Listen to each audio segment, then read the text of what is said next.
진시황 즉위식 하냐 이렇게 민주당이 저격을 하자 박주선 전 의원이 이렇게 했습니다. 그럼 포장마차에서 하란 얘기냐 이렇게 얘기가 나왔습니다. 대통령 취임식을 놓고 지금 여야 기싸움이 벌어지고 있는 그런 상황인데요. 박주선 대통령 취임 준비위원장 얘기부터 좀 듣고 오겠습니다. 대통령 취임 행사는 법에 정해진 국가 행사인데다가 외국 정상들이 또는 외빈들이 참석하는 만찬을 또 포장마차나 또는 텐트 쳐놓고 갈 수도 없는 일 아닙니까? 청와대 영빈관을 사더라도 호텔 외식 업체가 와가지고 음식을 조리를 해야 되기 때문에 비용 문제는 거의 차이가 없습니다. 네, 취임식 장소 논란이 뜨거운데요. 김준일 대표님, 그러니까 지금 청와대 영빈관에서 하지 왜 호텔 영빈관에서 한다고 해갖고 돈을 더 들이냐 이게 민주당의 비판인 거잖아요. 그러니까 뭐 이제 초호화 뭐 이런 얘기들이 나왔습니다. 그래서 그 박주선 준비위원장이 얘기도 했는데 사실은 금액 자체를 놓고 얘기를 하는 거는 좀 민주당이 이제 좀 적절치 않아 보여요. 왜냐하면은 이게 작년에 국회에서 여야 합의로 결정이 된 건데 그때는 이재명이 될지 윤석열이 될지 어느 후보가 될지 모르는 상황에서 33억 원으로 여야가 합의를 해서 한 거거든요. 예. 근데 이거를 이제 초호하다라고 하는 거는 그리고 박근혜 대통령 때는 31억 원이었거든요. 그러니까 예. 10년 전이에요. 10년 전에는 31억 원, 지금은 33억 원. 그러면 물가 어떤 인상 이런 걸 고려를 했을 때 이게 초호화라고 볼 수는 없다라는 지적들이 있고 그거는 저는 분명히 타당하다고 봅니다. 근데 문제는 왜 멀쩡한 청와대를 두고 호텔에 가가지고 이거를 하느냐. 그게 낭비, 그게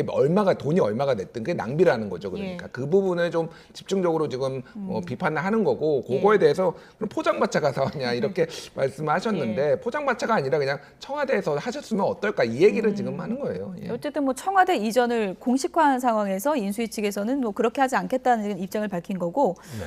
이름이 또 공교롭게 영빈관으로 같아요. 근데 그렇죠. 이제 박주선 준비위원장은 다 따져봐도 50만 원 차이다라고 하는데 진짜 50만 원 차이인가요? 그럴 겁니다. 아마 이제 저도 예전에 한참 전에 이제 청와대에 가서 밥을 먹은 적이 있었는데 실제로 외부 다 그 케이터링이라고 하죠. 그러니까 외부 출장 그 업체들이 와가지고 음식을 제공을 하기 때문에 예. 실제 드는 비용은 별 차이가 없다는 얘기 맞을 겁니다. 저걸 뭐 박주선 위원장이 거짓말을 할 리도 없고요. 근데 다만 김준일 대표께서 말씀하신 것처럼 이게 단순히 비용의 문제가 아니라 그래도 대통령 취임 행사인데 호텔 영빈관보다는 청와대 영빈관을 쓰는 것이 조금 더 자연스럽지 않느냐라는 비판은 뭐 저희도 충분히 타당하다고 뭐 저는 개인적으로 충분히 타당하다고 생각하고요. 다만 인수위에서 어떤 비교를 한 거죠. 이 영빈관을 외부의 영빈관을 쓰는 부담과 5월 10일에 바로 개방하겠다는 약속을 지키는 것 두 개 중에 뭐가 더 중한지를 달아봤을 때 5월 10일 개방하는 게 더 중요하다라는 어찌 보면 정책적 판단을 내린 겁니다. 예. 장소를 놓고 여야가 또 실랑이를 했는데 취임식에 누가 오느냐도 관심이 쏠릴 수밖에 없습니다. 박근혜 전 대통령이 초청장을 받았는데 온다고 했다는 거죠? 이미 뭐 뭐라고 했대요? 우호적인 기류는 지난번에 이제 당선인이 가서 만났을 때 그때부터 뭐 여러 면목이 없다 뭐 이런 표현을 할 정도로 사실은 굉장히 많이 좀 이렇게 예우를 해준 거죠. 그래서 오는 것은 이미 이제 어느 정도 이제 예정이 되어 있는 상황이었고 이게 정치적 영향력이 너무 커지는 것에 대해서는 아마 윤석열 당선인도 부담이 있었을 텐데 이번에 대구시장 당내 경선에 보면은 박근혜 전 대통령의 정치적 영향력이 대구에서도 그 정도까지 크지는 않다라는 거를 확인을 했기 때문에 그냥 예우하고 존중하면서 잘 가는 그런 방향으로 지금 전체적으로 가닥이 잡힌 것 같아요.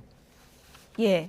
조금 전에 윤석열 대통령 당선인 취임식 관련해서 얘기를 나눠봤고요. 박근혜 전 대통령이 이제 참석할 것이다 이렇게 알려졌는데 가장 주목되는 게 문재인 전 대통령과의 만남입니다. 6년여 만에 만나게 되는데 또 옆자리에 배치된다는 얘기가 있더라고요.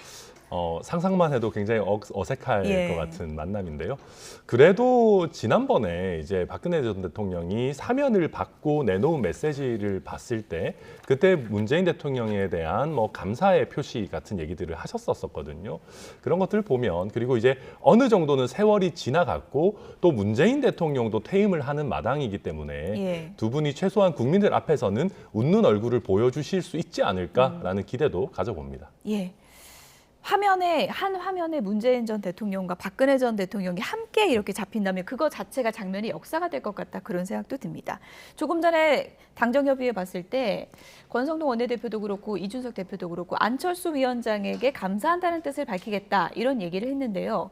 인수위 끝나고 안철수 위원장은 어디로 갈 것인가? 지금 가장 많이 거론되는 게 보궐선거 아니겠습니까? 예. 분당 갑 이제 김은혜 의원이 예.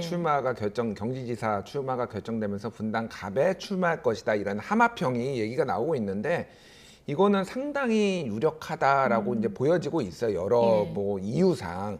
일단은 안철수 위원장은 이렇게 얘기를 했습니다. 우선 제가 해야 하는 일에 집중하겠다. 근데 이 해야 하는 일이 5월 9일 날 끝나거든요. 그렇죠. 안철수 인수위원장 인수위가 5월 9일 날 끝나기 때문에 그러면 그 다음에 해야 할 일은 뭐냐? 당으로 복귀를 하는 거잖아요. 예. 그리고 내년 6월에 있을 당대표 선거를 또 준비를 해야 되고 뭐 길게 봐야 되잖아요. 그렇다고 보면 원내로 들어가는 게 중요하고 이준석 대표도 도와주겠다라고 했어요. 출마하겠다면 도와주겠다라고 하고 선대위원장도 맡아달라고 했다. 이것도 있고 또 하나는 지금 노원병이라는 이 이준석 대표의 지역구하고 과거에 안철수 의원 대표도 위원장도 노원병에서 했거든요. 그렇죠. 두 사람이 그럼 충돌해요. 그럼 한 사람이 어디 가야 되는데 이준석 대표가 갈 수는 없잖아요. 그렇죠. 그러니까 안철수 위원장이 자연스럽게 안랩 본사가 있는 분당으로 가는 거 이거는 정말 자연스러운 시나리오다.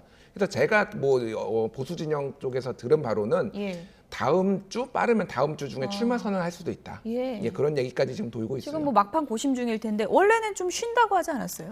네, 그렇긴 한데 이제 사실 안철수 위원장이 총리직을 거절한 순간부터 당권 도전밖에 할 게 없습니다. 예. 그런데 국민의힘 당권 도전을 하려고 하면 원외에 있는 것보다는 원내로 들어와서 의원들과 스킨십을 늘리는 게 본인에게도 좋거든요. 그래서 아마 주변에 안철수 위원장에게 정치적인 조언을 하는 분들도 이번 재보궐을 통해서 원내로 들어가자라는 충고를 하고 있을 겁니다. 예.